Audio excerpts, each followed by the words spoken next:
Sí, ¿no? Vale, pues vamos a por ello.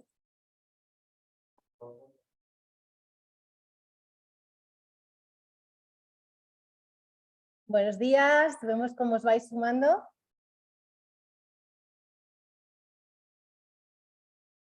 ¿Qué tal? Os vemos sumáis desde México, Chile, vemos por ahí también Venezuela, El Salvador, Nicaragua. Bueno, buenos días a todos y bienvenidos a un nuevo Alumni Conversa. Hoy estamos especialmente emocionados aquí en la Fundación Botín. Tenemos con nosotros a Rafa Rubio, que viene a compartir con nosotros en esta sesión de Alumni Conversa, hoy día 30 de mayo, en el que lanzamos una pregunta de si está matando la comunicación a la política. Pregunta a la que, bueno, pues pregunta que os ha interpelado y que agradecemos mucho que hayáis hecho un espacio en vuestras agendas para durante esta hora poder compartir juntos, como os digo, de la mano de Rafa Rubio, que es doctor en Derecho Constitucional, catedrático en Derecho Constitucional de la Universidad Complutense de Madrid e investigador principal del proyecto sobre desórdenes informativas y garantías electorales del Ministerio de Ciencia. Muchos y muchas ya le conocéis porque algunos me habéis confesado estos días que incluso la habéis referenciado en vuestras tesis. Bueno, no me extraña, no nos extraña, pues ha publicado más de 6 monografías, editado 4 libros y más de 70 artículos académicos, además de haber dirigido 9 tesis doctorales. Actualmente es investigador principal de un proyecto nacional y un proyecto europeo sobre ciberseguridad y desinformación electoral y es miembro del Comité Académico de la Red Mundial de Justicia Electoral y el Consejo de Transparencia y Participación de la Comunidad de Madrid. Además, es miembro del Comité Editorial de la revista Estado de Colombia, del Comité Científico del Centro para Estudios de los Partidos Políticos de UNED y del Grupo de Investigación sobre Tecnología y Democracia en la Universidad Complutense de Madrid. Entre otras cosas, nos cuenta que además es padre de 6 estupendos hijos y bueno, pues nosotros estamos muy agradecidos de contar contigo, Rafa, bienvenido. Muchas gracias. Y sin más, yo te voy a dar paso para poder abordar el papel de la comunicación actualmente y ese rol de la gestión pública. Perfecto, pues muchísimas gracias, Sole. Bueno, buenos días a todos y a todas y la idea es durante 30, 40 minutos tratar de hablar de qué papel ocupa hoy la comunicación dentro de la política, ¿no? Porque con la explosión de la desinformación como elemento determinante en el ámbito electoral, yo creo que todos nos hemos preguntado, oye, ¿es posible cambiar la voluntad de los electores? ¿Hasta qué punto es posible cambiar el destino de una elección a base de injerencias informativas? Y sin embargo, es una pregunta que de alguna manera tiene trampa, porque cuando uno empieza a analizar la posibilidad de cambiar el comportamiento electoral de las personas, o el comportamiento político, no solo electoral de las personas, en función de la desinformación, uno lo primero que dice es, bueno, pero es que en el fondo esto es lo que hemos estado haciendo toda la vida los que nos dedicamos a la consultoría política, ¿no? Y de ahí nace esta reflexión que lo que trata de preguntarse es realmente cuál es el papel que la comunicación hoy en día desempeña en la política, que sería la primera pregunta, y la segunda es cuál es el papel que la comunicación debería desempeñar en la política, que no, y si la respuesta no es la misma, es que no vamos bien, ¿no? Si fuera la misma sería todo mucho más fácil. En ese contexto, voy a compartir una presentación que luego si a alguien le interesa se la puede quedar sin ningún problema. Y entiendo que os la pueden pasar en la fundación. Quería agradecer, y perdón porque he ido directo al grano, quería agradecer la invitación a la fundación y a todos ustedes la presencia.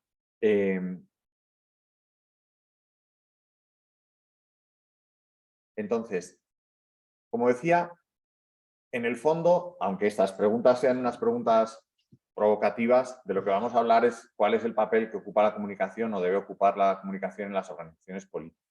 Y la primera advertencia es esta, ¿no? O sea, creo que de lo que vamos a decir aquí, muchas cosas tienen su origen en un problema básico que algunos han teorizado como la campaña permanente, ¿no? En los años 80 se empieza a hablar, especialmente o sea, con la forma de comunicar del gobierno de Reagan en Estados Unidos, que hoy en día es imposible distinguir entre la comunicación de campaña y la comunicación de gobierno. De alguna manera, toda la comunicación pasa a tener un componente claramente electoral. Eso que originalmente se planteaba en términos puramente técnicos, de que los instrumentos debían ser los mismos, que las herramientas iban a ser las mismas y que los objetivos de alguna manera podían ser los mismos, en cuanto que tenían mucho que ver con alcanzar y mantener el poder. Alcanzar es lo propio de las campañas, mantenerlo lo propio del gobierno, o sea, podrían ser elementos equiparables. A la hora de la verdad, ha acabado, en mi opinión, fagocitando el propio ejercicio de la política. Y hoy en día la política se define fundamentalmente como comunicación. Esto podríamos decir que tiene que ver con el propio signo de los tiempos, ¿no? O sea, el signo de los tiempos hace que cuando vivimos en la sociedad de la información, ¿qué otra cosa va a ser la política sino comunicación? Pero puede acabar teniendo consecuencias contraproducentes en el objeto último de la política, que es la democracia. Cuando la comunicación se come a la política, la democracia pierde de alguna manera parte de sus pilares. Y por eso es tan relevante encontrar, en mi opinión, el lugar justo que la comunicación tiene en la política. Y ese encontrar el lugar justo tiene una doble lectura que entiendo que nos puede servir para comunicar mejor. O sea, esto no se trata solo de sacar los warnings y empezar a avisar, señores, vamos mal, vamos mal, vamos mal, tenemos que reconfigurar el rumbo, sino también tratar de dar algunas lecciones prácticas que os puedan servir a cada uno de vosotros en vuestra profesión, en vuestro trabajo, pues para, si os dedicáis específicamente al mundo de la comunicación, para ver cómo estáis haciendo vuestro trabajo, o si os dedicáis a otras materias, como todas tienen un componente comunicacional evidente, para tratar de poner a la comunicación en su sitio, ¿no? Y como digo, no es tanto un debate sobre si hay que comunicar más o menos, lo vamos a ver después, simplemente en qué consiste esa comunicación. Esta imagen del puente de Brooklyn entre la niebla, creo que nos sirve bastante para entender el estado mental de los ciudadanos, ¿no? O sea, hoy los ciudadanos se enfrentan a las instituciones llenos de dudas, con una carencia que podríamos definir, por resumir mucho, como la crisis de la confianza, ¿no? El Papa Francisco, que tiene una virtud especial para materializar en conceptos, para materializar conceptos abstractos, hablaba de que vivíamos en la era de la desconfianza. Y llama la atención porque cuando a uno le pregunta, oye, ¿cómo definías esta época? Pues unos tienden a la época tecnológica, la época de la inteligencia artificial, incluso puede llegar más concreto a la época del chat GPT.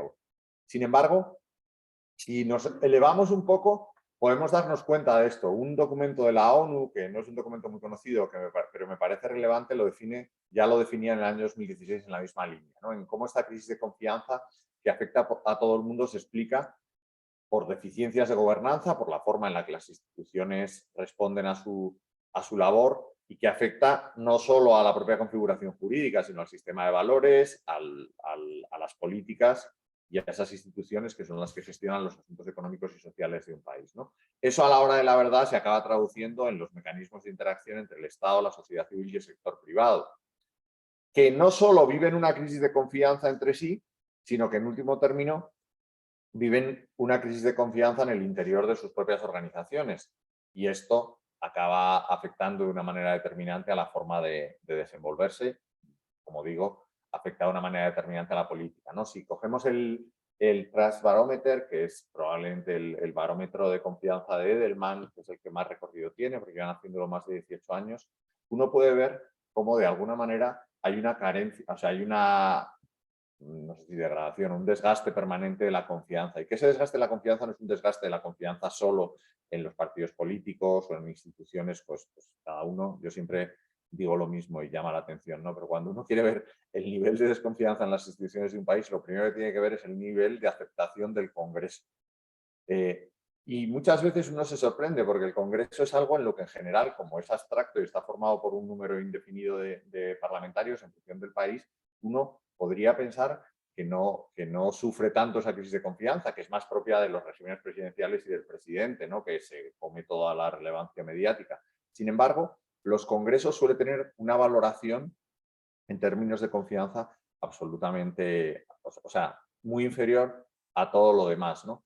Y de alguna manera creo que sirven como termómetro. Pero esta crisis de confianza, insisto, no afecta solo a las instituciones, afecta incluso a la confianza interpersonal, que aunque sigue siendo muy superior a la confianza en las instituciones, está muy por debajo de los índices de hace 15 o 20 años, ¿no? En ese contexto, en el que voy a ir un poco rápido, nos desenvolvemos y desenvuelven las instituciones y la política, ¿no? En una sensación de campaña permanente de la que hablaba antes, donde la política se vive en el presente, ¿no? Yo no sé ustedes, los que tienen experiencia en la vida pública, pero mi experiencia de los últimos 15 años es que la política se gestiona como una crisis permanente. Yo durante muchos años he estudiado comunicación en crisis, he leído muchas tesis doctorales que definían una serie de elementos que solo había que activar en caso de crisis. Hoy en día vivimos permanentemente con esos elementos activados, con el comité de crisis, con la toma de decisiones en tiempo real, con la transparencia absoluta que es propia de la gestión de la crisis. Las reglas de la comunicación se han convertido en las reglas que tradicionalmente entendíamos solo para la crisis. Y eso es un problema, porque si las reglas de comunicación de crisis son reglas de comunicación de crisis, es precisamente porque no pueden ser permanentes. Y de alguna manera, las reglas de comunicación de crisis, uno de los elementos que tienen es que renuncian al largo plazo para centrarse en el corto y en el medio. O sea, si nosotros empezamos a comunicar con reglas del presente, la política pierde su perspectiva. Y la política, en el fondo, o es política, o sea, o mira al futuro o deja de tener sentido, ¿no? O sea, una de las grandes, en mi opinión, causas de la crisis de la política es precisamente ese haber renunciado al pasado y al futuro. Haber renunciado al pasado, renunciando a lo que pasó, como si no tuviéramos nada que aprender, y haber renunciado al futuro porque está tan embebida en el día a día que se olvida de lo que puede pasar dentro de una semana o de un mes, ¿no? En España hemos vivido un caso muy paradigmático en ese sentido en esta semana, ¿no? El domingo nos acostábamos hablando de los resultados de unas elecciones regionales y locales que tenían una consecuencia pues, relativa en los cambios de gobiernos en esos lugares, y a la mañana siguiente estábamos con unas elecciones presidenciales convocadas que todo el mundo hoy analiza, y esto es muy propio, o sea, pone de manifiesto hasta qué punto esto no es un problema solo de los políticos. Hoy si uno lee los periódicos hoy, un día después de la decisión de convocar elecciones generales, todo el mundo dice que era la única alternativa, la única opción que tenía el presidente. Pero la realidad es que 24 horas antes nadie había planteado la opción. O sea, no hay un solo medio de comunicación que diga hay una posibilidad, o sea, no ya seria o segura, sino remota, de que haya elecciones. O sea, nadie lo había planteado. Y 24 horas después todo el mundo, como si no hubiera existido el pasado, como si 24 horas antes nadie hubiera dicho nada, como si no lo hubieran escrito o dicho en las distintas tertulias, todo el mundo dice, hombre, si es que no tenía otra alternativa. O sea, podemos decir que es brillante o no brillante, pero no tenía otra alternativa.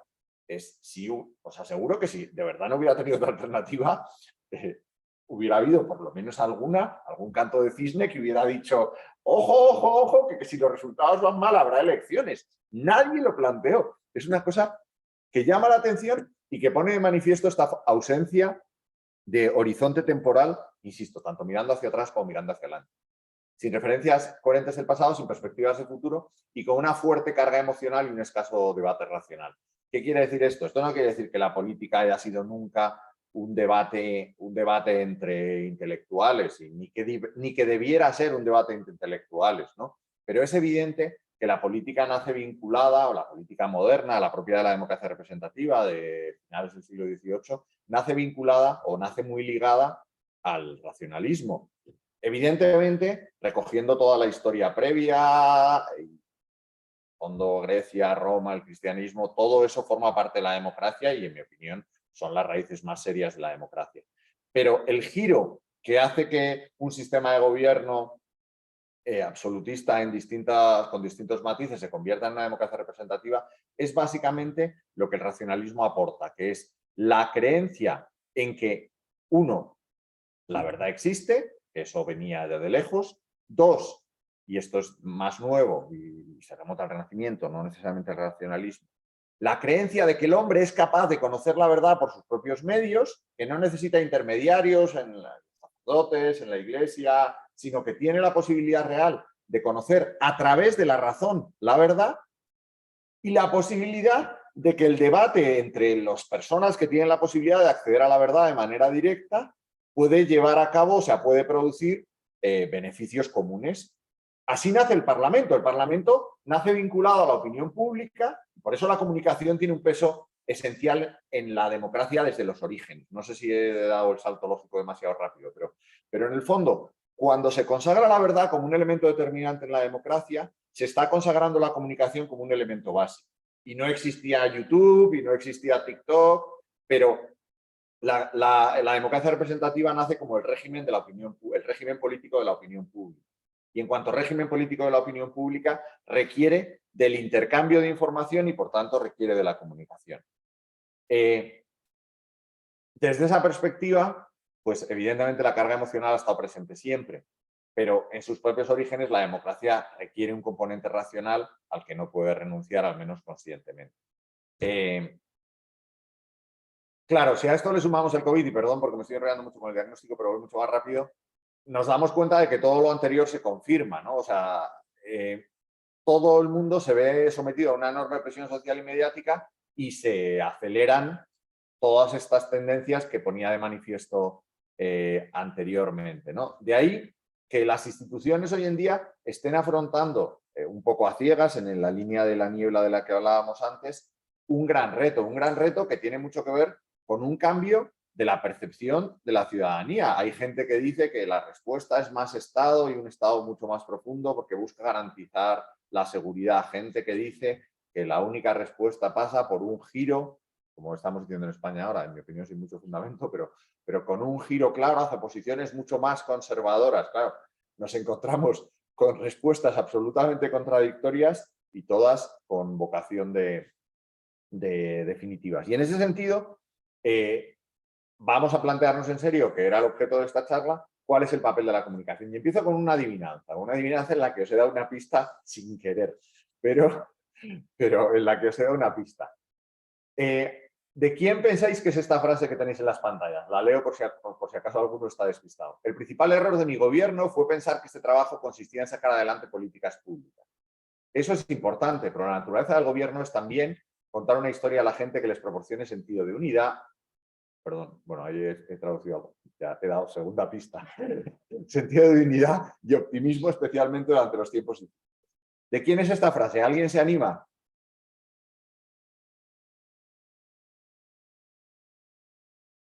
Si tuvierais que adjudicarle esta frase a alguien, ¿a quién se la adjudicaríais? Bueno, no tenéis mucho tiempo y parece que sois muy tímidos o que estáis muy despistados. Esta frase, contra todo pronóstico, es de Barack Obama. ¿Por qué contra todo pronóstico? Porque esta frase, quizás esta pista tenía que haberla dado desde el año 2012. La campaña, o sea, cuando Barack Obama afronta su reelección, 4 años después de haber sido elegido presidente, hace esta reflexión. ¿Y por qué me llama especialmente la atención? Porque todo el mundo diría que Barack Obama había descubierto la comunicación política en el año 2008. O sea, los que nos dedicamos a la consultoría política durante 4 años habíamos estado oyendo a clientes que llegaban a tu despacho y lo primero que te decían es: yo quiero ser como Obama. Y uno empezaba a decir: hombre, veo serias dificultades. Unas tienen que ver con el presupuesto, otras con el tono de la piel, todo tipo de limitaciones que hacen imposible que alguien se convirtiera en Obama. Pero fuera de bromas, Obama reinventa la comunicación electoral. Y todo el mundo lo utiliza como modelo, o sea, no hay nadie que discuta que devuelve al grassroots movement, o sea, devuelve a la movilización de bases a la esencia de la campaña electoral. Sin embargo, 4 años después, se da cuenta de que ha utilizado insuficientemente la comunicación y por eso tiene más valor. O sea, que alguien que ha demostrado que va por delante de los tiempos en su concepción de cuál es el papel y las posibilidades que tiene la comunicación en una campaña electoral, no entendiera la comunicación de gobierno, no entendiera que la comunicación no era solo un instrumento ideal para alcanzar el poder, sino que también era esencial para ejercerlo. Y solo cuando tiene que mantenerlo se da cuenta de que ha desaprovechado el potencial de la comunicación como elemento de ejercicio del poder. Y de eso es de lo que vamos a hablar, de cómo podemos ejercer el poder o cómo puede la comunicación ejercer el poder. Ustedes no lo están viendo, pero estamos volviendo loco al pobre técnico porque como las diapositivas no siguen ninguna lógica, hay que cambiar las plataformas o sea, hay que cambiar la configuración de la pantalla cada diapositiva. Pido perdón porque no lo he pensado. Ahora tengo un problema que no pasa de diapositiva. Ahora. Entonces, la respuesta está en la comunicación. O sea, es evidente que la comunicación en la política actual, hablábamos o nos remontábamos a los orígenes de la democracia representativa, pero hoy en día es evidente que la comunicación juega un papel esencial. ¿Por qué? Porque si la información es la materia prima, hemos dicho todo tipo de exageraciones del petróleo o del acero del siglo XXI, evidentemente la comunicación es la principal herramienta que tenemos para la concordia social. O sea, la comunicación es la principal herramienta que tenemos para vivir en sociedad. Y como tal, tiene un papel esencial. Pero ese papel esencial tiene que estar definido de alguna manera. O sea, no se trata solo de, como la comunicación es muy importante, comuniquemos mucho, sino de entender comunicar para qué. Y en esta situación tenemos tres actitudes distintas dentro de los líderes políticos. Y los que hayáis trabajado en política o en la administración pública, probablemente os sintáis identificados. La primera es ignorar la comunicación, entender que comunicar es gestionar y que se vea, por decirlo de alguna manera, ¿no? Que es el primer gran defecto. Es decir, oye, yo lo que tengo que hacer es hacer las cosas bien. Y si yo hago las cosas bien, es una mentalidad calvinista, si yo hago las cosas bien, pues la gente se dará cuenta. Os cuento dos ejemplos que repito mucho y que a lo mejor alguno me ha oído, ¿no? Bueno, perdón, voy a definir los tres. En segundo lugar, pensar que todo es comunicación, que es el defecto más habitual en mi opinión, ¿no? Es pensar que todo lo arreglamos con comunicación. Tenemos una crisis y lo primero que nos preguntamos es qué decimos en lugar de qué hacemos, ¿no? Entonces se está incendiando el avión y en lugar de coger las mangueras, lo primero que decimos es dónde hay que salir a hacer las declaraciones y con qué fuerza tenemos que hacer la declaración. Como si la capacidad performativa de la comunicación, que no pongo en cuestión, o sea, la comunicación es verdad que hoy en día tiene capacidad de transformar la sociedad, fuera omnipotente. Porque es verdad, insisto, que la comunicación tiene capacidad performativa, pero la comunicación no puede transformar el mundo, no puede transformar la realidad por sí sola. Es un instrumento indispensable para otros instrumentos. Y en tercer lugar, que quizás sería secundario y le vamos a dedicar menos tiempo, confundir, o sea, es una derivada del dos, ¿no? Pensar que la comunicación basta, pero además pensar que no hace falta comunicar, que todo se paga con publicidad, que basta con repetir eslogans o con pagar publi y que con eso ya estamos comunicando, ¿no? Bien, me salto esto. La primera sería, y por eso está en blanco, pensar que ignorar la comunicación, ¿no? Os cuento un ejemplo. En el año 2011, que era la primera campaña de Mariano Rajoy, en la que yo estaba trabajando, bueno, no era la primera campaña de Mariano Rajoy, la primera campaña de Mariano Rajoy en la que yo estaba trabajando, Rajoy se había presentado en 2004 y en 2008, ¿no? Entonces, inventamos un formato muy, muy, muy poco original, que luego se puso de moda, que tenía que ver con grabar al candidato en ese momento dando paseos, ¿no? Entonces, la primera vez que fuimos a grabar el paseo, el presidente Rajoy andaba, por lo menos yo creo que sigue andando, todos los días mucho y sobre todo muy rápido, ¿no? Era su forma de hacer footing, entonces no hablaba con nadie, no se relacionaba con nadie, entonces ese día la persona de la cámara dijo, perdone, presidente, si hoy puede andar un poquito más despacio y pararse a hablar con alguien durante el paseo, y el presidente, de una forma muy gráfica, que en mi opinión a mí me ha ayudado muchísimo a entender esto a partir de ese momento, ¿no? A entender esta actitud que es mucho más general de lo que parece, no es un problema solo de Rajoy. Dijo, yo voy a hacerlo de todos los días y lo grabáis muy bien y si no, mala suerte. Esto en el fondo no es más que, en mi opinión, una forma de honestidad radical. Pero todo lo que tiene de honestidad, y quizá eso es lo más lo que más se puede alabar, tiene de miopía. De miopía en el sentido de no entender cuál es el papel de la comunicación. Es el sentido de entender la comunicación como un artificio, como algo falso, como algo que trastoca la realidad y que por tanto no es honesto. Yo siempre pongo un ejemplo y aquí como no están delante probablemente no se enfaden tanto, pero si a ustedes les pregunto, bueno, me imagino que habrá división de opiniones, pero si les pregunto si ustedes piensan que maquillarse es mentir, ¿qué dirían? Probablemente dirían que en función de la cantidad de maquillaje, ¿no? O sea, quiero decir... Pero la realidad es que en mi opinión, maquillarse es tratar de destacar aquellos elementos donde uno quiere que alguien fije la mirada y de esa manera, aunque parezca mentira, tratar de ocultar o de dejar en un segundo plano aquellos elementos donde queremos que alguien se fije menos. No sé si me explico. O sea, no se trata de tapar la realidad, de construir algo diferente a lo que realmente está, sino que se trata simplemente de destacar lo destacable y, de alguna manera, disimular lo menos destacable. La comunicación es lo mismo y la comunicación es indispensable para que la gente se fije en aquello que queremos que se fije. Y, por tanto, es un instrumento, es una herramienta indispensable para ejercer la política. De ahí que los que ignoran la comunicación lo consideran como una especie de guinda en el pastel, como una especie de ampliación, ¿no? Rajoy, que en ese sentido, bueno, no sé en todos, pero era absolutamente coherente, lo demuestra 4 años después, cuando ya siendo presidente del gobierno, en plena cumbre mundial de la comunicación, que se celebra en Madrid en el año 2014, creo, 2014-2015, ya no recuerdo, le preguntan, después de la crisis económica que ha vivido España, le preguntan que cómo podría valorar la comunicación del gobierno, una pregunta bastante evidente en el entorno en el que estaba, o sea, no es que fueran a pillar, ¿no? Y de repente dice, sinceramente, no hemos tenido tiempo para comunicar, hemos estado tan ocupados gestionando que no hemos tenido tiempo para comunicar. Como si comunicar fuera una ampliación, o sea, en plan me presento a sacar nota, ¿no? Sin pensar que uno de los grandes elementos de esa crisis económica era la reputación.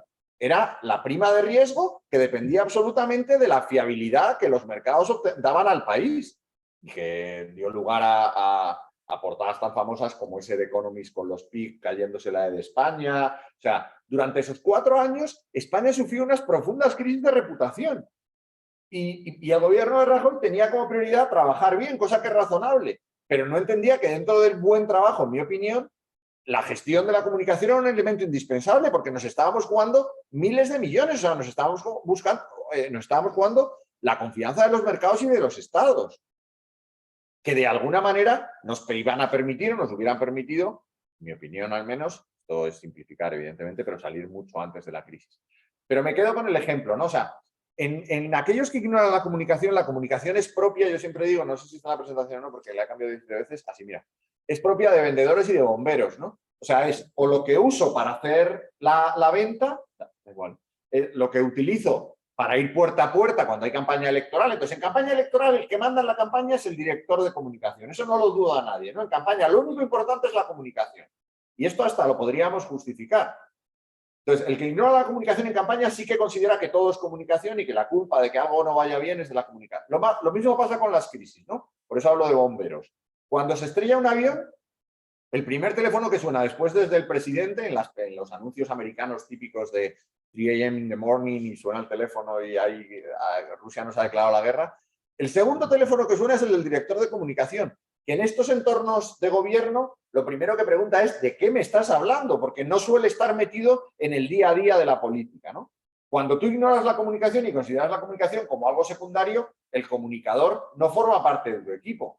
Y esto sigue pasando en muchos gobiernos, ¿no? Cuando todas las empresas privadas tienen en su consejo de dirección a un director de comunicación, porque lo consideran indispensable para el futuro del negocio, aunque no se dedique exclusivamente a las ventas o no tenga una repercusión en comunicación, o sea, no tenga una dependencia, al menos inicial, de la comunicación, en muchos gobiernos seguimos pensando que el de comunicación es un funcionario, ¿no? Es un funcionario al que le damos lo que tiene que vender o le convocamos cuando estalle la crisis, sin darnos cuenta de la importancia que tiene para toda la elaboración de la política pública, ¿no? El que inventó, por así decirlo, la maquinaria comunicativa de los Estados Unidos durante la Guerra Fría siempre contaba lo mismo. Decía, a mí siempre me llaman cuando el avión está a punto de estrellar.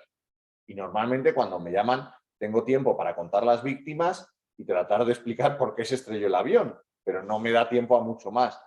Sí, casi siempre echo de menos que me hubieran llamado al despegar y estoy seguro que la mayoría de las veces el avión no hubiera llegado a estrellarse.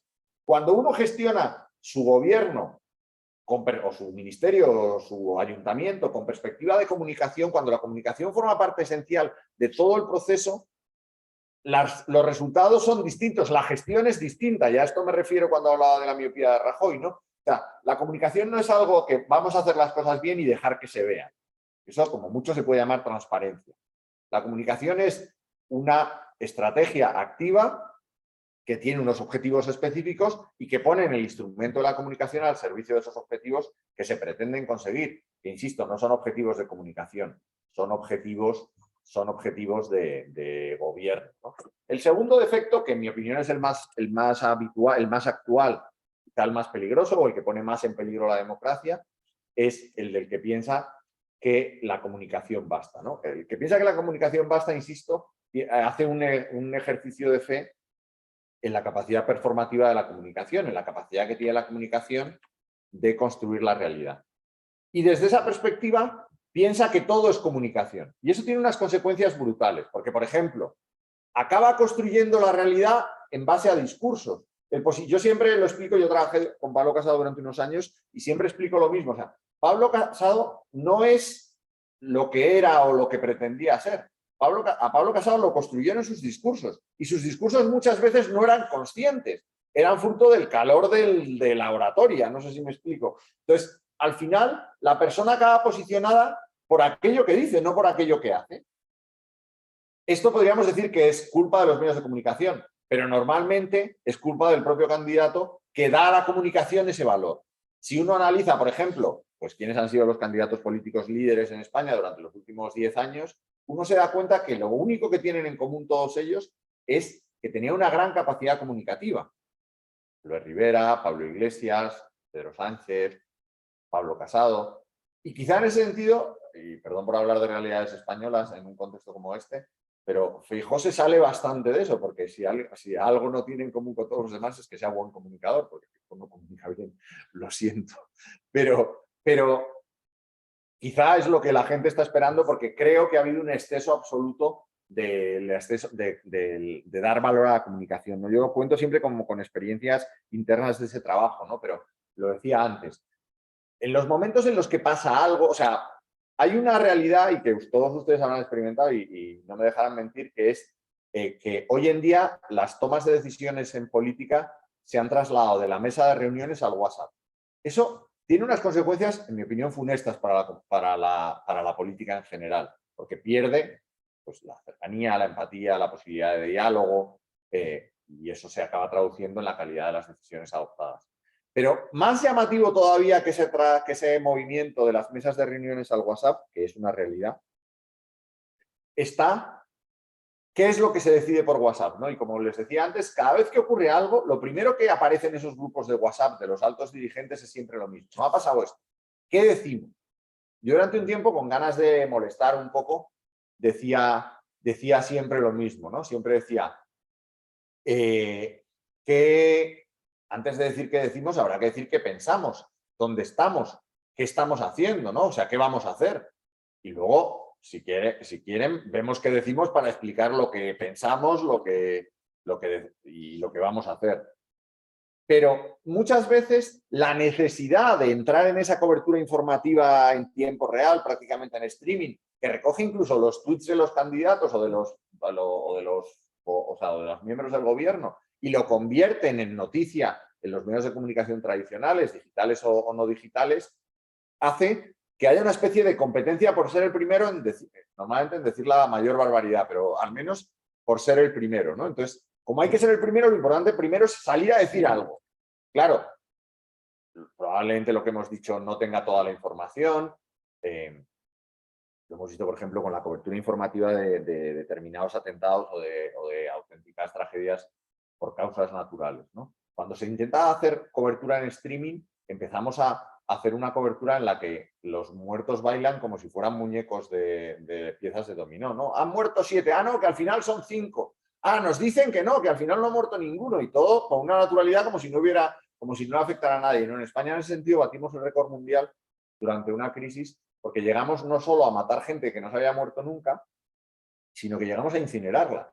Y en España 2 medios de comunicación tradicionales con mucha fama llegaron a publicar cómo se había incinerado a una enfermera que estaba cuidando a un paciente de ébola, ¿no? Entonces se contó con todo lujo de detalles cómo había sido el proceso de incineración, porque evidentemente tenía consecuencias para la transmisión del virus, ¿no? Esa señora sigue a día de hoy viva y ni se ha muerto ni la han incinerado, ¿no? Pero esa necesidad de ser el primero en contar te permite o te obliga incluso a crear la noticia que no existe. En este caso, la noticia la habían creado, pero le dieron al botón de publicar antes de tiempo.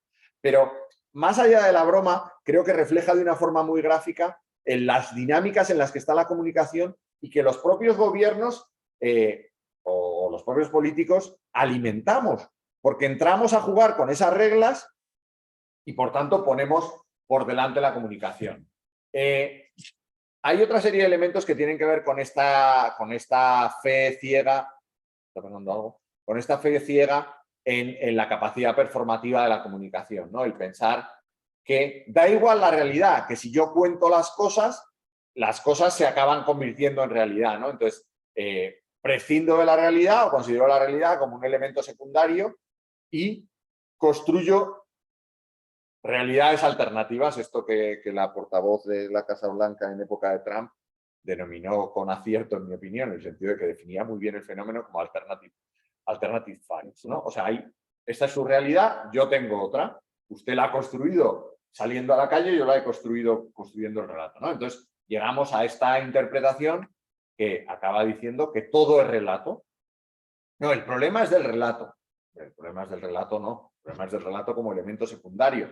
Pero el problema no puede ser siempre del relato, ¿no? Luego vamos a hablar, como digo, cuando hablemos de los peligros para la democracia, y no tenemos mucho más tiempo, pero vamos a hablar un poco más de esto. En tercer lugar, y paso por encima, el confundir la comunicación con la publicidad. ¿Por qué paso por encima? Pues porque, por un lado, ya lo hemos hablado con bastante detenimiento, como decía, es una derivada del fenómeno anterior, y que es muy habitual en los gobiernos que tienen, sobre todo dinero, y ese dinero lo pueden invertir en publicidad, sin ir más lejos, y perdón porque yo iba a decir que no, pero la realidad española nos ofrece ejemplos maravillosos en estos mismos días.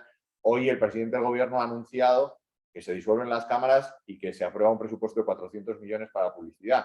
Si alguien establece alguna relación, yo no he dicho nada, pero resulta al menos llamativo que la única decisión que toma el Consejo de Ministros que disuelve las cámaras es aprobar un presupuesto de 400 millones de euros en publicidad.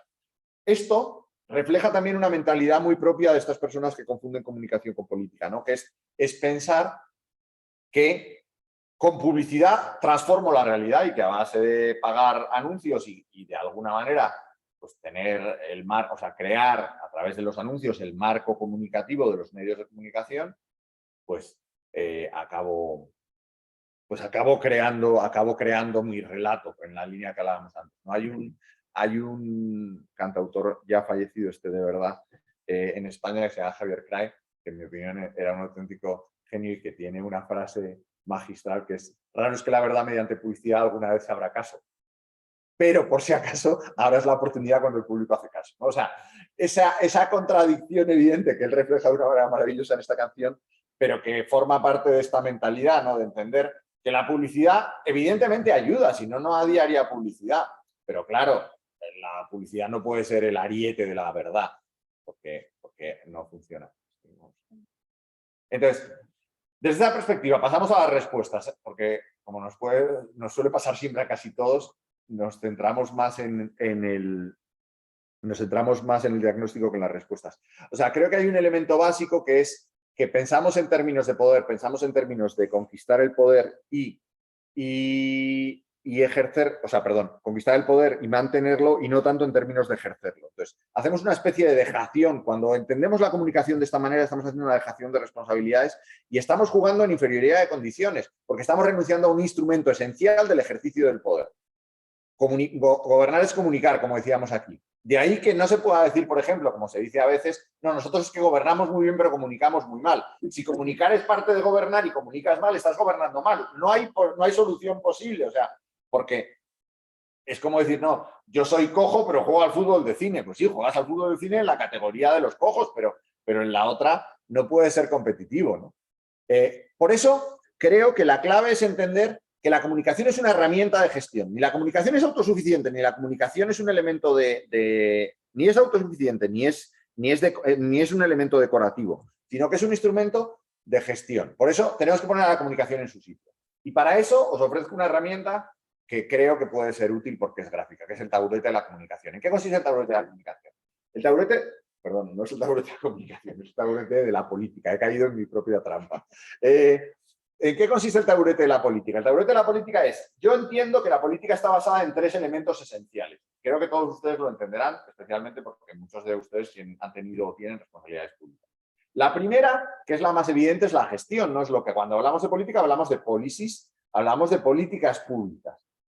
¿Y en qué medimos las políticas públicas? O sea, la política, ejercer la política es diseñar, implementar, evaluar, programar, planificar políticas públicas. Y eso es lo que en general entendemos como lo que entendía Rajoy como el ejercicio de la política, ¿no? Los objetivos son públicos y todo el mundo lo entiende. Pero claro, además de las políticas públicas, la política también es politics.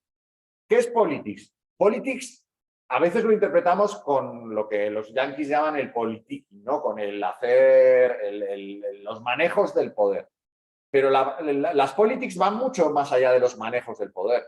Tienen que ver con la creación de alianzas, con la búsqueda de socios, con la articulación de intereses, con la gestión de consensos, con las búsquedas de legitimidades. Y todo eso también es esencial en la política.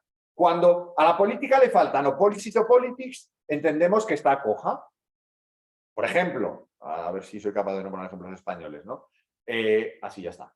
Cuando buscamos ejemplos de políticos que han hecho solo policies, pensamos, por ejemplo, en los dos gobiernos tecnocráticos de Italia, ¿no? El de Mario Monti y el de Mario Draghi. Dos gobiernos en los que todo el mundo estaba contentísimo con lo bien que estaban gestionando y en el que uno ni siquiera se atrevió a presentarse a las elecciones y otro se presentó, mejor que no se hubiera atrevido, por decirlo de alguna manera, ¿no? O sea, no había ningún tipo, porque habían gestionado muy bien, Italia estaba muy agradecida a su labor, pero nadie lo había, o sea, no habían hecho ni un mínimo ejercicio de política.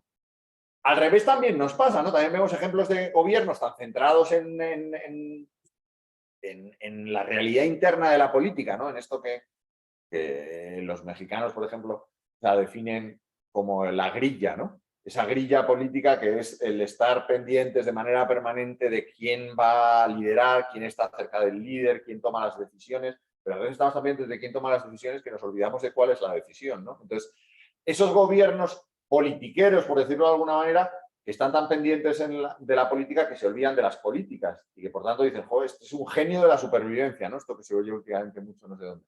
Es que ha conseguido sobrevivir y dices, vale, pero ¿sobrevivir para qué, no? Si esto era para algo en principio, ¿no? Pues si entienden bien la diferencia entre ambos y la necesidad del equilibrio entre estos dos elementos, entenderán perfectamente cuando metamos la tercera pata del taburete, que es la comunicación, ¿no? La comunicación está al mismo nivel que los otros dos. Si un gobierno es solo comunicación, el taburete se desequilibra porque hay una pata que está por encima de las otras dos y cuando el gobierno solo hace comunicación, pues ni hará gestión ni hará política, ni tendrá en cuenta las policies ni tendrá en cuenta las politics.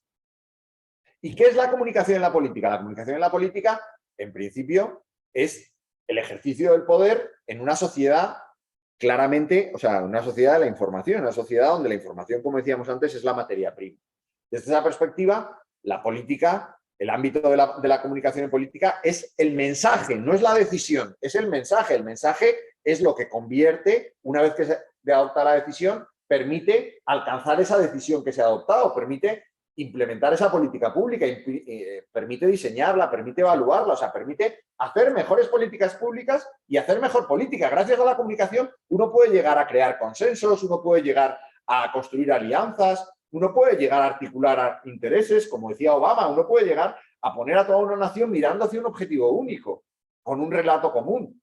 La comunicación es un instrumento, pero cuando es la comunicación la que construye, la que define el objetivo final, algo falla y probablemente, pues como digo, pierda o se desconecte tanto de las policies como de las politics. Este taburete del que hablábamos, por tanto, acaba resultando imprescindible, o sea, y es al que me refiero cuando digo lo de poner la comunicación en su sitio y ya sí que me callo porque si no, no les voy a dejar preguntar nada, pero a esto me refiero, ¿no? O sea, entender que el problema no es si comunicamos poco o mucho, sino si comunicamos bien o mal. Y para comunicar bien, en mi opinión, la respuesta, perdón, para comunicar bien, bueno, aquí tenía algunos elementos sacados de esto, pero la respuesta pasa por entender la comunicación, como decíamos, como un instrumento de gobierno al servicio de las políticas y de la política. Cuando la comunicación deja de ser un instrumento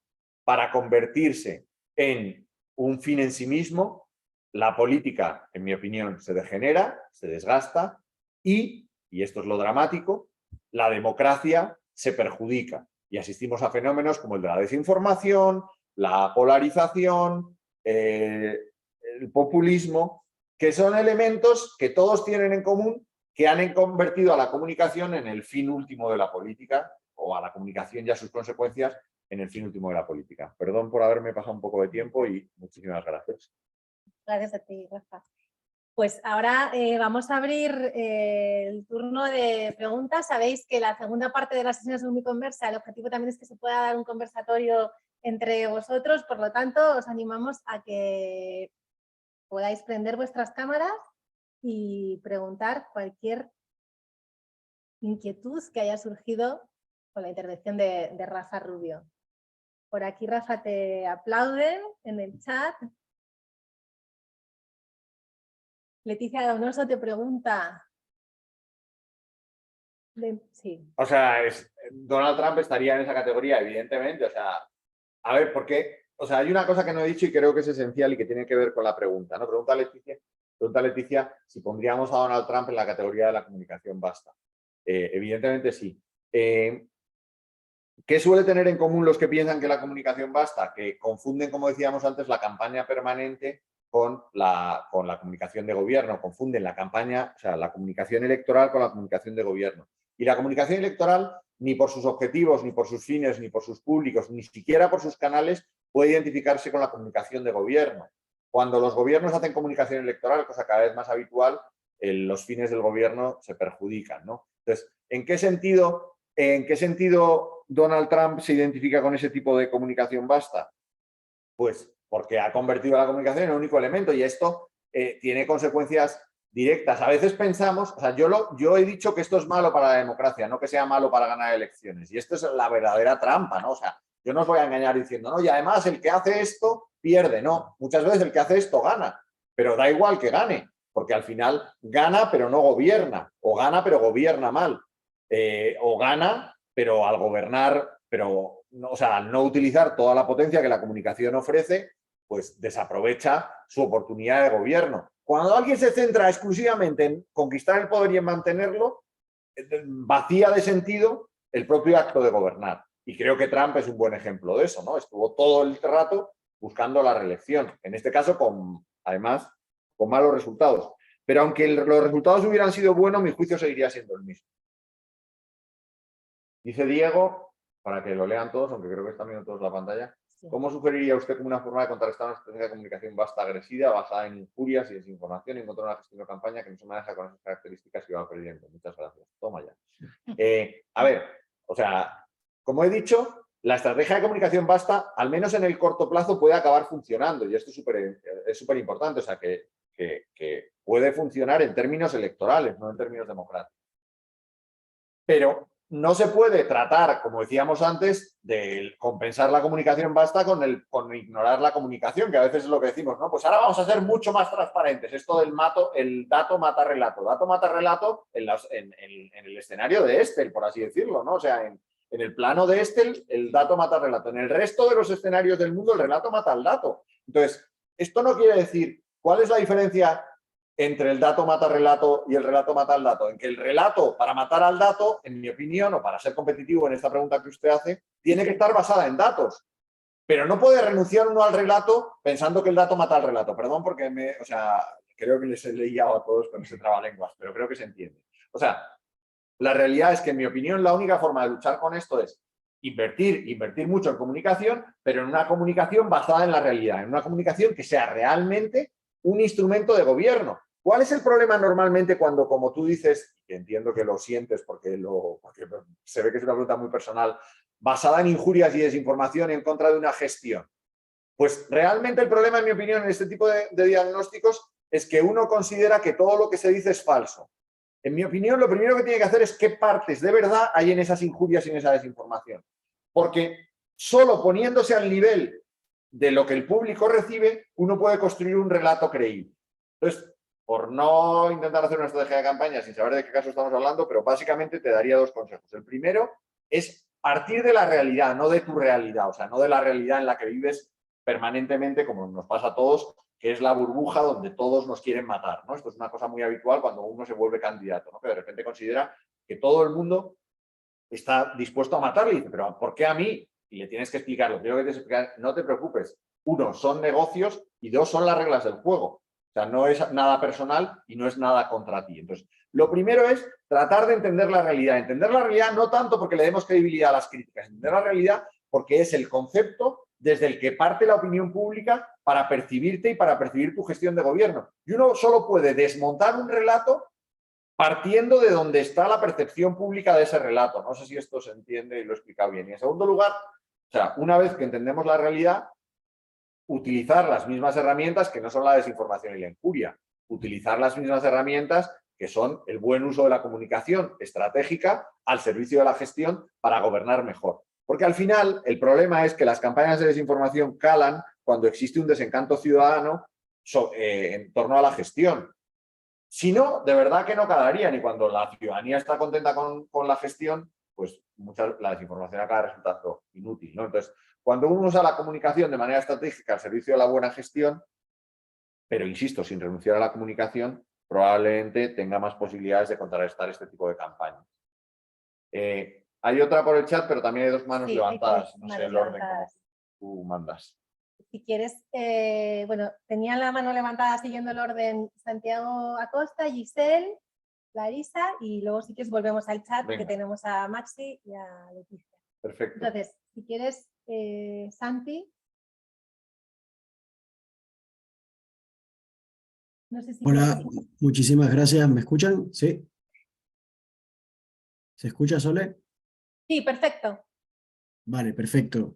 Pues muchísimas gracias, profesor. Mi pregunta va relacionada a la comunicación digital, sobre todo. Hoy vivimos en un mundo donde lo digital es fundamental, sobre todo en la política, donde hay una gran cantidad de articulación, de bots, de ruido, de cuentas con muchísimo alcance, donde quizás un político puede ser muy bueno y hacer muchas cosas, pero no tiene la cantidad de seguidores para hacer un impacto en la comunicación. Y por otra parte, por ejemplo, cuentas institucionales de gobierno tienen la capacidad de llegar a toda la población. Entonces, ante ese gran reto que se vive además con presencia de inteligencia artificial, de herramientas que le permiten identificar la población, a segmentar los mensajes, a hacer ads, cómo enfrentar desde una postura institucional y en pro de la democracia toda esta realidad que a veces nos abruma de información y que puede llevar a una realidad de la posverdad, donde nada más la gente al final entiende y ve lo que le genera el ruido que el algoritmo define para ellos, más que la comunicación de los actores que hacen una buena comunicación y basada en la realidad. A ver, o sea, esto sería otra conferencia o dos. Pero lo primero sería, o sea, en mi opinión, uno de los elementos básicos para tratar de responder a tu pregunta es olvidarnos de la comunicación digital. O sea, la comunicación digital no existe, ya lo explico. O sea, muchas veces la comunicación digital la entendemos como una cosa alternativa a la comunicación estratégica. Entonces, yo estoy harto de ver campañas magistrales en lo digital que son un fracaso estratégico absoluto, ¿no? Porque consiguen justo lo contrario de lo que busca la comunicación de gobierno, en este caso, ¿no? Entonces, yo siempre cuento el mismo ejemplo. En la campaña de 2011 hicimos la mejor campaña digital de la historia.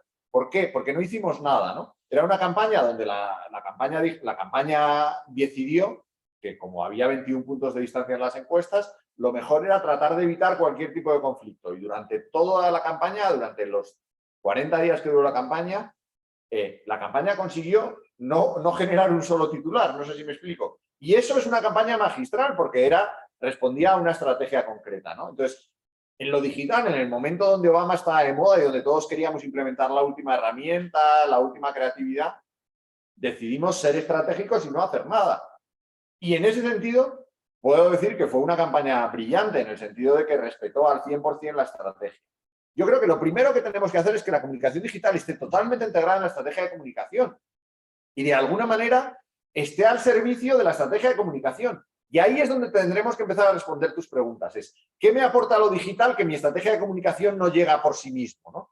Decías tú, con acierto, me aporta una segmentación que la comunicación, o sea, que una estrategia tradicional no me da. Pues venga, voy a usar lo digital para la segmentación.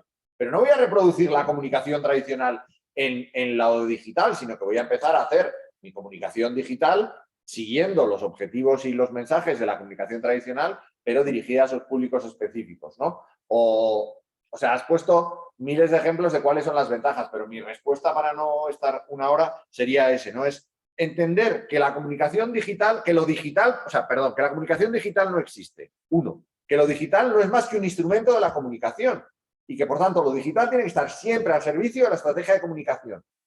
y que por muy brillante que sea, si va en contra de lo que plantea la estrategia de comunicación, será una mala campaña.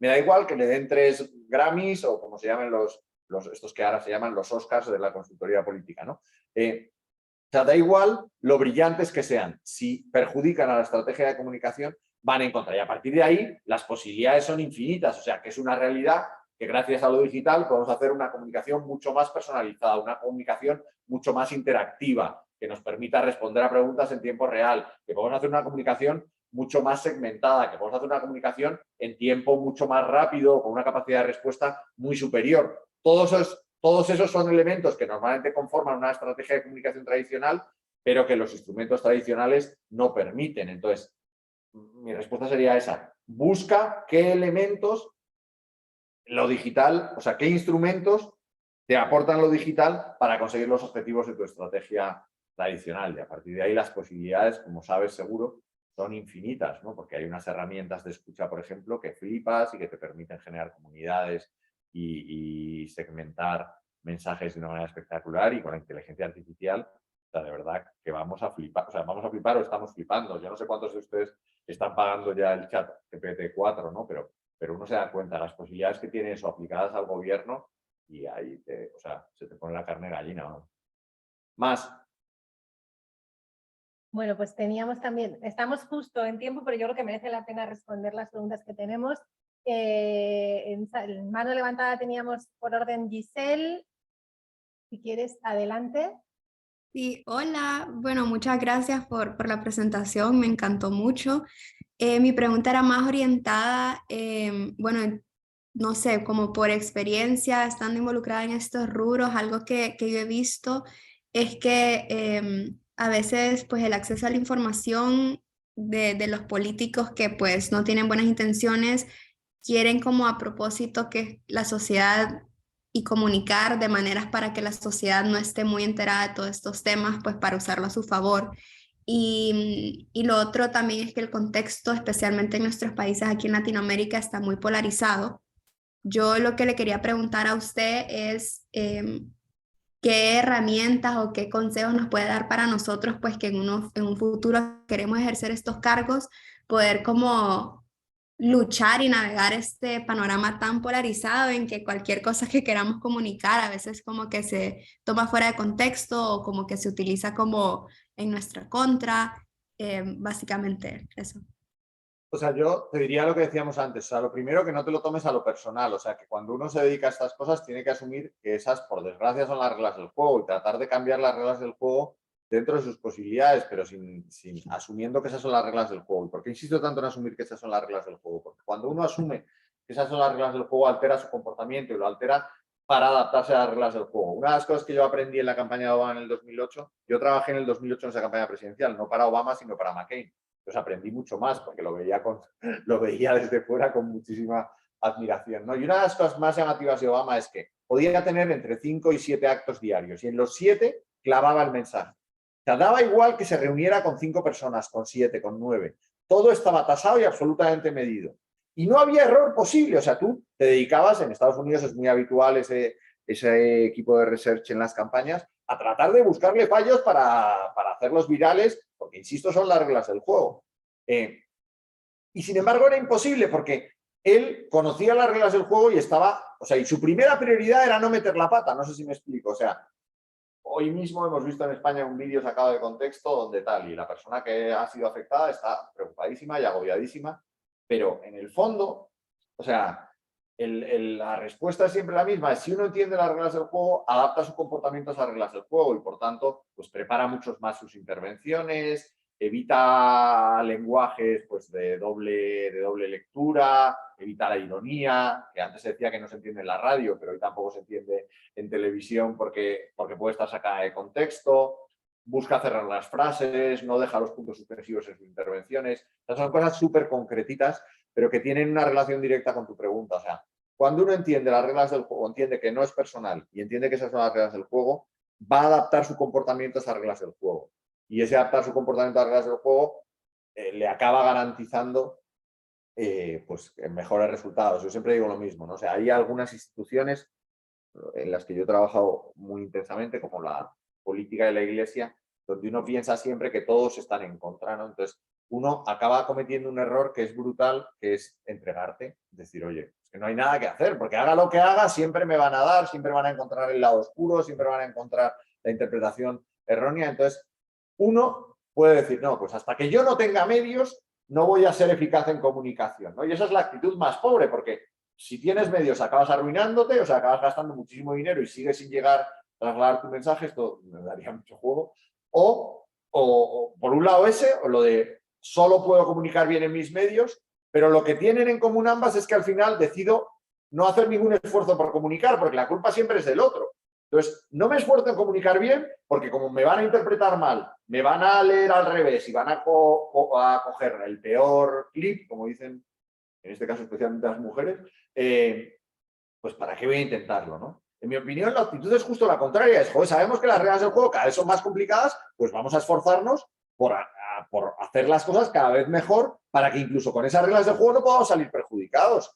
Y cuando estas instituciones en las que he trabajado han decidido dar un paso adelante y empezar a comunicar bien en lugar de intentar cuidar solo sus canales porque eran los únicos en los que se sentían a salvo en su burbuja, pues realmente empiezas a ver avances y después pues me he sentado con este tío que lleva criticándome 6 años y en el siguiente artículo ha bajado el tono y dices, pues ¿por qué ahora ha sido ya? A lo mejor ha sido porque has hablado con él simplemente, o sea, y ha visto que los cuernos no los tienes tan largos y que no te... O sea, entonces, a la hora de la verdad, entender que la política es un juego de contacto, como decía Whitney Houston hablando de otras cosas, pero que la política es un juego de contacto y que en ese juego de contacto uno tiene que jugar con las protecciones adecuadas y que en esas protecciones adecuadas la preparación, el entender las reglas puede ser esencial.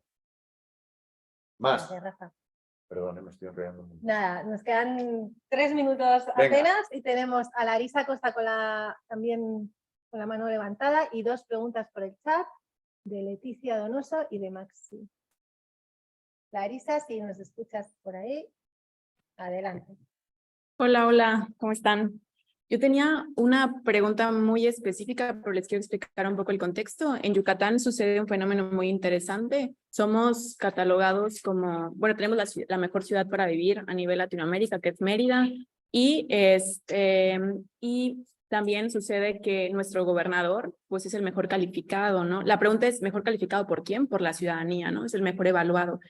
Pero me parece que es un fenómeno muy interesante analizar porque también somos el estado con mayor número de depresión, mayor tasa de alcoholismo, mayor tasa de suicidios en todo el país y aún así somos calificados como pues, el mejor estado para vivir en México, ¿no? Tiene que ver con cuestiones de seguridad, pero aquí lo que yo quería plantear es que el gobernador es conocido por no dar entrevistas, o sea, no da entrevistas. Y cuando suceden cuestiones catastróficas en el estado, no comunica. O bueno, todo es comunicación, ¿verdad? Pero no da un mensaje, ¿no? Para la población. Y es el mejor evaluado, ¿no? Entonces, usted, me quedé con esto, dijo, no importa si se comunica poco o mucho, sino que se comunique bien. Pero me parece que si hay una relación entre comunicar menos o comunicar muy poco y que tengas mayor éxito, ¿no? O eso parece en este fenómeno que está en Yucatán, ¿no? O sea, yo creo que ocurre en determinados contextos. O sea, yo les contaba el ejemplo de 2011, Rajoy no hizo una sola rueda de prensa. Cristina Kirchner es conocida, famosa, o sea, es famosa porque ha hecho 2 campañas electorales presidenciales sin dar una sola entrevista. O sea, que hay estrategias de comunicación que consisten en no dar entrevistas. Eso, como decías tú misma, no es no comunicar, es no dar entrevistas. Las entrevistas son un tipo muy específico de comunicación. Entonces, en mi opinión, eso perjudica a la democracia, pero no necesariamente perjudica la estrategia de comunicación. O sea, yo puedo comunicar teniendo un buen portavoz de gobierno que me quita la mitad de los problemas y que habla en mi nombre y, por tanto, asumo toda la responsabilidad, pero que tiene mayor capacidad técnica o mayor conocimiento de fondo. Puedo comunicar, pues como hace Obama en el fondo, ¿no? O sea, Obama ha dado entrevistas, o sea, dentro de lo que cae muy pocas, pero a la hora de la verdad lleva a cabo miles de actos comunicativos a lo largo de la jornada. O sea, que tú puedes hacer eventos en los que no respondes preguntas o haces canutazos cerrados. Insisto, es peor para la democracia, pero eso también comunica. O sea, si yo en mis 3 actos públicos diarios traslado un mensaje, aunque no esté dando una entrevista, estoy comunicando y estoy comunicando mucho y eso llega a la ciudadanía. En mi opinión, eso evita el contraste, y ese evitar el contraste, insisto, es malo para la democracia. Pero que a veces pensamos que no se está comunicando y se está comunicando muchísimo. Y mientras se haga de una forma estratégica, tiene sentido. O sea, que no creo que haya una relación directa entre la poca comunicación y la mucha valoración. Quizá te podría comprar entre la menor exposición y la mucha valoración. Pero depende muchísimo de las circunstancias. O sea, en Madrid tenemos el ejemplo contrario. O sea, Isabel Díaz Ayuso le entra a lo que salga y le da igual lo que conteste. Sin embargo, a día de hoy tiene una valoración disparada. O sea, depende mucho de la persona, pero insisto, siempre que esté o que responda a una estrategia de comunicación concreta, pues puede ser eficaz. Gracias. Y yo creo que tenemos esta otra, y con esto ya terminamos. Vale. O sea, teníamos dos, una En el antes que chat. nos hemos saltado, pero que es muy Sí. rápida en el chat, que es que ya habíamos respondido de alguna Sí. manera porque decía lo de comunico bien, pero no, gobierno bien, pero comunico mal, ¿no? Entonces, creo que lo hemos respondido. O sea, en mi opinión es imposible, sinceramente. O sea, porque en el fondo el gobernar forma parte del comunicar y el comunicar forma parte del gobernar, por lo que he dicho antes cuando hablábamos del taburete, y por tanto es un imposible, es un buen consuelo, es la línea de lo que os decía antes, ¿no? O sea, es el mejor consuelo, entre comillas, no quiero usar la palabra perdedor porque no me gusta en ningún caso, pero es el consuelo del que mejor no hago nada, porque al final, como yo me estoy centrando en gobernar y da igual lo bien que gobierne, si no lo comunico, pero la realidad es que están absolutamente vinculadas y, por tanto, en mi opinión, esa frase es contradictoria. Y la última es cómo interactúa la comunicación de la presidencia con los ministerios, por ejemplo, ¿no? O sea, a ver, depende de cada país. O sea, yo sé países, por ejemplo, he estado en Dominicana hace un mes y en Dominicana hay ministerios que comunican más que los gobiernos y además en la línea contraria, no casi a la presidencia. O sea, yo creo que en este punto lo digital tiene un peligro y es que al ofrecer canales de comunicación directa, también los ministros daban entrevistas a los medios sin coordinarse, o sea que tampoco es un fenómeno nuevo, pero es verdad que te permite construir estrategias de comunicación alternativas y no complementarias. Entonces, en ese sentido, mi respuesta es siempre la misma, ¿no? Mi respuesta es, la coordinación entre presidencia y los ministerios suele ser culpa siempre de presidencia. Y explico por qué. Porque es el que tiene más capacidad de poner a los ministerios en línea. Si presidencia se esfuerza no solo en dar mensajes que los ministerios tengan que trasladar, porque todos los ministros dicen, oye, ¿y estos tíos que se han creído para decirme a mí lo que tengo que decir? Si además me puede acabar perjudicando, ¿no? Hay una fórmula tradicional de coordinación que es el de dar órdenes, y eso no funciona en comunicación. Pero si yo lo que ofrezco es materia prima, o sea, ofrezco información relevante y actualizada, ofrezco orientaciones estratégicas, ofrezco coordinación, ofrezco incluso herramientas que me permitan coordinar y reutilizar el contenido que otros ministerios utilizan en redes sociales y utilizarlo para mí y hacerlo desde mi ministerio. O sea, si ofrezco información, herramientas, formación, no lo he dicho, pues acabaré consiguiendo tener una comunicación coordinada. O sea, la coordinación de la comunicación entre presidencia y los ministerios en general no suele ser un problema de disciplina, aunque todo el mundo apunte a la disciplina. Suele ser un problema de recursos y de medios, o sea, de actitud, de ser capaz de crear un equipo, especialmente con los directores de comunicación de cada ministerio, con la complicidad de los ministros, evidentemente, o las ministras, pero es un problema de hacer que todos juegan, o sea, hacer entender a todos que juegan en el mismo equipo y que el éxito colectivo, perdón porque esto suena coach barato, pero que en este caso creo que aplica, el éxito colectivo acaba repercutiendo en la valoración de cada uno de los ministros. Otra pregunta que requeriría otras 2 conferencias, pero bueno, con esto creo que... Emplazarte a ello. Y ya para terminar, Diego Saturno, a través del chat, pregunta, ¿algún libro que pueda recomendar? O sea, en mi opinión hay 2 libros que para mí son referencia. Uno es de Howard Kurth, Work That Works, que explica, o sea, creo, bueno, 3, y están muy vinculados. El primero, que probablemente hayáis leído todos y que creo que es muy relevante, que es el de Lakoff, de, ¿cómo se dice? Elefante.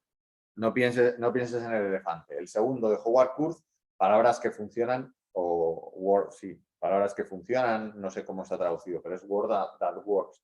Y el tercero, para entender toda la parte digital, que ha preguntado alguien, que en mi opinión, aunque es un libro de 2004, bueno, de 2007, pero que refleja a la perfección cuál es el papel de lo digital en la política en general y en las campañas en particular, es Revolution Will Not Be Televised, de Joe Trippi. Es un libro que a lo mejor algunos habréis oído porque, o sea, se convirtió, es un libro increíble, cuenta básicamente la campaña de Howard Dean, en las primarias demócratas del año 2004. Y que al estar en el inicio de lo digital o de la normalización de lo digital, explica a la perfección con mentalidad estratégica cuál es el papel de lo digital en la política. Y es un libro que digo, es llamativo porque si alguno de ustedes es aficionado a las series y específicamente a Homeland, en el cover de Homeland es una frase que sonaba de manera recurrente antes de empezar cada capítulo, ¿no? Es llamativo dónde está la conexión, pero creo que refleja de una forma muy gráfica esto. Yo creo que con esos tres tiene tres pilares básicos de qué es la comunicación política. Bueno, pues hasta aquí porque no nos da más tiempo, que estaríamos pues, toda la tarde y seguro que han salido temas como para emplazar para más Alumni Conversa. Muchísimas gracias, Rafa, ha sido muy interesante. Y muchísimas gracias a todos los que os habéis conectado al otro lado. Si tenéis más cuestiones, seguro que se las podemos hacer llegar a Rafa, que va a estar encantado de contestarlas. Y nada más, no sé si 30 segundos para que puedas mandar un mensaje a esta red de jóvenes que te están escuchando muy atentamente. O sea, yo creo que básicamente esto, ¿no? O sea, entender que la comunicación no es un enemigo, que es una de las mentalidades básicas. Puede ser un aliado imprescindible, no para que conquistéis el poder y lo mantengáis, sino para que seáis capaces de ejercer en vuestras responsabilidades particulares en cualquier nivel organizacional, pero especialmente en las responsabilidades de gestión pública y de gobierno. Es un aliado imprescindible que os va a permitir hacer mucho mejor vuestro trabajo cuando lo orientéis al objeto del trabajo, que es el servicio público, ¿no? Por tanto, si entendéis la comunicación como un aliado del servicio público, probablemente seáis mucho mejores servidores públicos. Pues muchas gracias. Con estas palabras nos quedamos y vamos a por ello. Nos vemos la próxima semana. Un abrazo grande a todos y que tengáis muy buen día. Gracias. Hasta luego. Adiós. Muchas gracias. Gracias. Gracias a todos. Muchas gracias, un abrazo. Hasta luego.